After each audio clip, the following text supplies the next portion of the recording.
आमदार आपल्या भेटीला उपक्रमाद्वारे आमदार संजय केळकर हे ठाणेकरांच्या विविध समस्यांचा ऑन दी स्पॉट निपटारा करतात। सोमवारी भाजपाच्या खोपट कार्यालयात आयोजित उपक्रमामध्ये नागरिकांनी शिक्षणापासून ते सुरक्षेपर्यंत, सफाईपासून ते निवासापर्यंतच्या 50हून अधिक तक्रारींची निवेदनं सादर केली।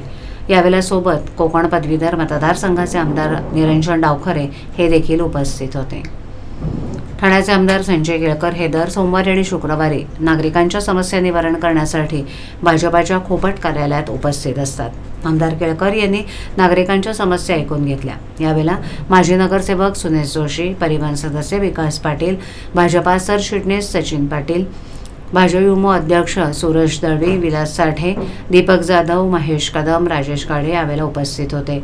ठाणे महानगरपालिकेअंतर्गत अतिक्रमण, पाणी विषय, एसटी महामंडळ, पोलीस स्टेशन तक्रारी, फसवणूक, शैक्षणिक विषय, सफाई असे विविध विषयांवरील 50हून अधिक निवेदनं यावेळेला प्राप्त झाली। आमदार केळकर यांनी अधिकाऱ्यांशी दूरध्वनीवर बोलून काही समस्यांचं तिथेच निरसन केलं, तर काही तक्रारदारांचं प्रबोधन केलं। यावेळेला बोलताना त्यांनी केवळ निवेदनं घेऊन न ठेवता त्याचा योग्य असा पाठपुरावा प्रशासनाकडे करून नागरिकांना न्याय देण्याचा प्रयत्न करत असतो। आत्तापर्यंत 151 आमदार आपल्या भेटीला कार्यक्रम मी ठाणे मतदारसंघातील विविध परिसरात घेतले असून 40,000च्या वर नागरिकांशी या निमित्तानं संवाद साधलाय। नागरिकांना भेटण्यासाठी लोकप्रतिनिधींनी पक्षाच्या जिल्हा कार्यालयात ठराविक वेळेला बसून नागरिकांशी संवाद साधला पाहिजे। आपल्या हक्काच्या माणसांशी बोलत आहोत अशी भावना त्यांच्यात निर्माण झाली पाहिजे। तुमचा प्रतिसाद आहे नागरिकांचा, ठाण्यातल्या समस्या तरी देखील काही सुटत नाही, काय सांगाल? नाही, समस्या तर सुटतात, परंतु समस्यांना अंत नाही।